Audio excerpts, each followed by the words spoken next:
You know the story of Sister Clare Crockett. She was born in 82 up in Derry, very politically tense time in the 80s, early 90s as well. And popular girl, good actress, singer, guitarist, talented in many ways, popular with the boys, kind of one of those magnetic personalities who could just do all sorts of impersonations of people, and just a funny character. People liked to be around her. And she was invited to a Home with the Mother retreat, and she went along somewhat reluctantly, but maybe more aiming for the Spanish sun and Spanish boys. So she went out along to this retreat, and it was a Holy Week retreat, and she sat at the back for most of it and went through her couple of boxes of cheap Spanish cigarettes on a regular basis. And then it came to the Adoration of the Cross, which we celebrated just a little over 2 weeks ago, less than a week and a bit ago. And she came up, she was told by one of the sisters, so now we go up and we kiss the cross. And so she went up, formed, was part of the queue, went up along, and once she kissed the cross, something lifted, a veil lifted, something broke inside her, something that needed to be broken. There's all this superficiality and the drinking lifestyle, the boys, the career in acting, all this money that she'd been promised and so on and so forth, all this kind of thing. It all just started to break down. She said, what's it all about? And she was in the back row of the chapel, and a sister came over to her afterwards and could hear her crying. I said, "You okay?" She said, "The Lord loves me.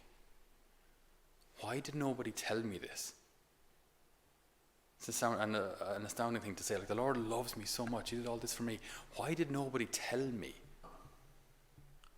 And so this beginning of a conversion took root in her heart. But she went home, and as often happens after the beginnings of a conversion, everything you've ever wanted is given to you. So her acting career started to take off, and she got various offers also for Nickelodeon in the States, and had a little spot on a Channel 4 program. So all was going well, and then you could almost see the claws and tentacles trying to pull her back down into the world. So she fell again, but something had she had seen something. It's like she had seen the light. Now she had recognized, hang on, there is something else. I'm still choosing this muck, but at least I've seen that there is another life, there is another choice. This isn't all that's there. I had that experience, and it remained with her. And in a complete turnaround, then she speaks to Father Raphael on another occasion, and apparently, with some breed of a bottle, I think it might have been a bottle of beer and a cigarette, she says to him, "Father, I'm going to be a sister," which is how most vocation recruiters meet young people these days.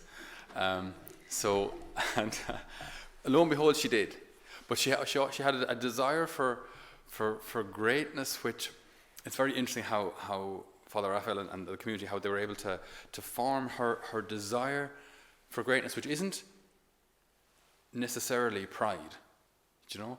I mean, it's normal enough that if you're going to be a doctor, I want to be a good doctor. If I'm going to be a soccer player, I'm going to be the bloody best soccer player I can be.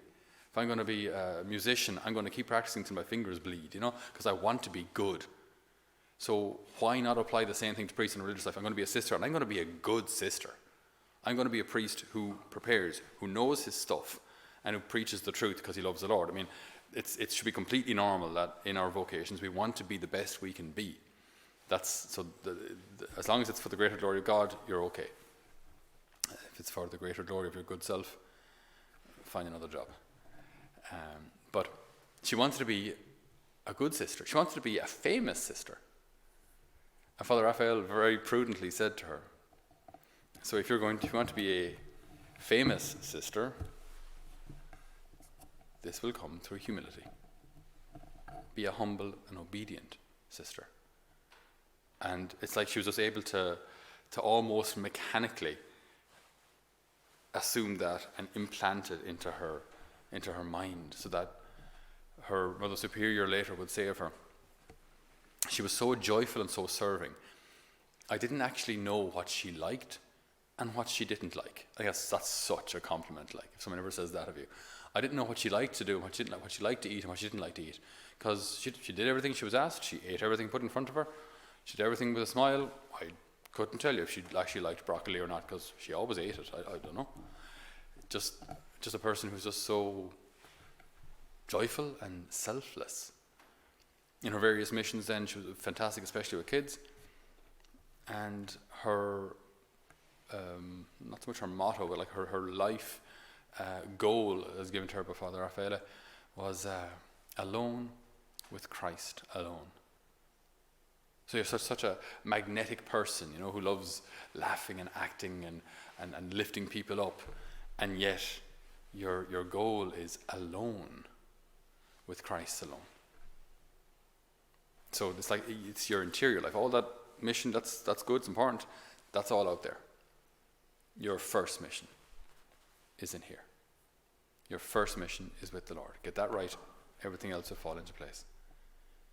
Alone with Christ alone. And then she was able to then, living as such with Christ alone, living for him, the way she lived on the outside was like all or nothing. All or nothing. I'm going to be a good sister, or I'm leaving, you know.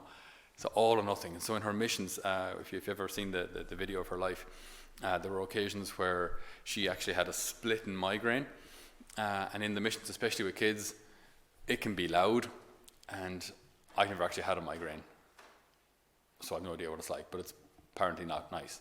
I can imagine a thumping head. I've had a couple of toothaches in my time. I can imagine it's kind of like that, just up here. I don't know. But to have an actual migraine, and you've got kids screaming, and they say, sister, can we sing this song or play this game? And you're like, yeah, sure. And then you're like, just Salve Maria, and the whole chapel is roaring at you, and your head is just bursting, but you're doing it for the greater glory of God. You know, so selfless. Couldn't even. Then on one or two occasions, she actually had to kind of, just excuse me a second, and she'd head off, and she'd actually vomit with the pain of her migraine, and come back in and play with the kids. I mean, just incredible. Bless this, incredible selflessness. As her Mother Superior said, I didn't know what she actually liked to do and what she didn't, because she did everything with such love and with a smile. And so we ask the good Lord to strengthen us every day in every decision, that we will make the best of our time here, and that we, like Sister Clare Crockett, might live not just our time here, but our lives in general for the Lord, with this attitude of all or nothing. Amen.